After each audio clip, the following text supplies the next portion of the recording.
Hello everyone, welcome to my YouTube channel sociology classes. आज हम देखेंगे संरचनात्मक सिद्धांत के बारे में। इसमें जो भी थिंकर है उन्होंने किस बुक में अपने इस सिद्धांत के बारे में बताया है वो डिटेल में देखेंगे। तो यदि फर्स्ट टाइम मेरे चैनल को विजिट कर रहे हैं तो subscribe and share. Time to time मैं वीडियोज़ वगैरह अपलोड करती रहती हूँ, MCQs की भी अपलोड करती रहती हूँ।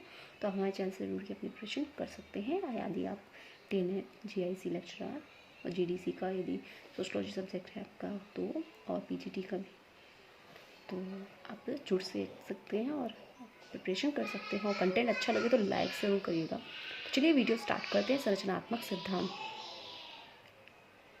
और इसका जो सामाजिक सिद्धांत है, ये संरचनात्मक सिद्धांत सामाजिक संरचना का जो प्रयोग हुआ था 16वीं शताब्दी में हर्बर्ट स्पेंसर ने किया था। और ये जो इन्होंने किया था, इसका जो शब्द का प्रयोग किया था इन्होंने अपनी पुस्तक प्रिंसिपल ऑफ सोशियोलॉजी में किया था। पार्सन्स ने द सोशल सिस्टम बुक लिखी थी, उसमें इन्होंने इसके स्वरूप बताए थे और 4 स्वरूप बताए हैं इन्होंने। कौन कौन से हैं वो भी देख लेते हैं। सार्वभौमिक अर्जित प्रतिमान, सार्वभौमिक प्रदत्त प्रतिमान, विशिष्ट अर्जित प्रतिमान, विशिष्ट प्रदत्त प्रतिमान। तो ये इन्होंने स्वरूप बताए थे संरचनात्मक सिद्धांत के। आगे उन्होंने वर्गीकरण, इसको डिवाइड भी किया है, वर्गीकरण किया है इसका 4 भागों में। कौन कौन है? सार्वभौमिक सामाजिक मूल्य, विशिष्ट सामाजिक मूल्य, अर्जित सामाजिक मूल्य और प्रदत्त सामाजिक मूल्य। इन्हें वर्गीकृत भी किया है, अलग भी किया है। नेक्स्ट है SF नॉडल। इन्होंने भी संरचनात्मक सिद्धांत को दिया है और उन्होंने अपनी जो पुस्तक है, देखते हैं इनके कॉन्सेप्ट में क्या है। व्यक्तियों के संबंधों की एक व्यवस्था मानते हैं ये। विस्तृत विश्लेषण अपनी कृति, इन्होंने इसका जो विश्लेषण किया है, उनकी जो बुक थी सामाजिक संरचना का सिद्धांत, इसमें 1957 में किया था। और इन्होंने 3 स्तर में इसकी व्याख्या की थी। समाज की अवधारणा दी थी, संरचना की अवधारणा दी थी, सामाजिक संरचना का विश्लेषण किया था। तो इस तरीके से उन्होंने अलग अलग 3 अवधारणाओं में सामाजिक संरचना को व्यक्त किया और 2 दृष्टिकोणों में समाज को देखा। दृष्टिकोण जो रहे थे, प्रोस्पेक्टिव इनके रहे थे समाज को देखने के, वो थे 2। कौन के? क्रिया के रूप में देखा एक नातेदारी, और उसकी अर्थव्यवस्था के रूप में, समूह के रूप में, परिवार और गोत्र के रूप में। 2 क्रिया के रूप में कैसे? एक नातेदारी और अर्थव्यवस्था, समूह के रूप में परिवार और गोत्र। इन्होंने तत्व भी बताए थे। तत्व इनके आवश्यक हैं। व्यक्तियों का समूह होना चाहिए संरचना के लिए, संस्थागत नियमों जिसमें कि वह समूह अंतःक्रिया करते हैं, इन अंतःक्रियाओं का प्रतिपादन अथवा अभिव्यक्ति। इस तरीके से इन्होंने तत्व भी बताए और इन्होंने कॉन्सेप्ट में 3 मतलब अवधारणाओं को 3 भागों में अलग अलग तरीके से बांटा। समाज की अवधारणा दी और संरचना की अवधारणा दी, सामाजिक संरचना का विश्लेषण किया है। ये सारी टॉपिक मैं दूसरी वीडियो में डिटेल में लेकर आऊँगी। समाज की अवधारणा उन्होंने क्या दी थी, संरचना के बारे में उन्होंने क्या कहा था, सामाजिक संरचना के बारे में इन्होंने विश्लेषण जो किया वो क्या किया था, और इन्होंने दृष्टिकोण जो अपनाए हैं क्रिया के रूप में, नातेदारी और अर्थव्यवस्था। नातेदारी अर्थव्यवस्था का इन्होंने वर्णन किसमें किया था और इस व्यवस्था को किस परिप्रेक्ष्य में बात की थी, तो ये भी लेके आऊँगी। आज हम देख रहे हैं संरचनात्मक सिद्धांत। नेक्स्ट हमारे जो है थिंकर वो है रेडक्लिफ ब्राउन। अंडमान द्वीप समूह का अध्ययन किया है इन्होंने। दो रूपों में संरचना दिखाई देती है, ऐसा इन्होंने माना।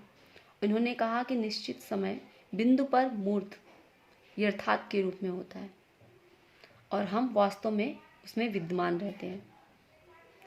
संरचनात्मक स्वरूप जिसका अवलोकन कर्ता के द्वारा वर्णन करता है। तत्व के बारे में इन्होंने बताए हैं।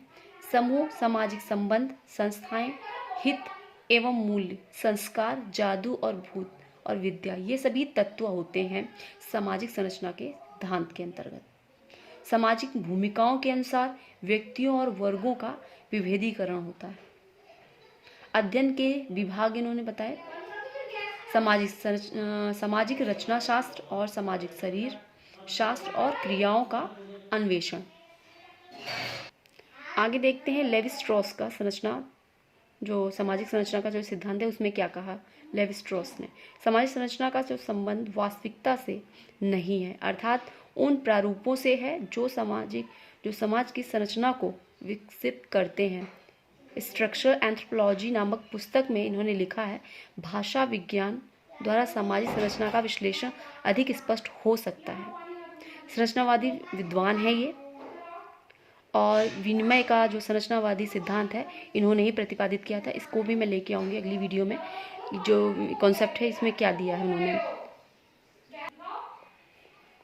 जो ये आगे इन्होंने बताया है संरचना को अपनाते हुए कि संरचनावाद प्रकार्यवाद का प्रयोग लेवी स्ट्रॉस ने अपनी जो रचना की थी उसमें उन्होंने बताया है। और उन्होंने देखा कि जो लेवी स्ट्रॉस हैं उन्होंने अधिक से अधिक इनको फॉलो किया है, दुर्खीम को, मेलिनोवस्की को और रैडक्लिफ ब्राउन को।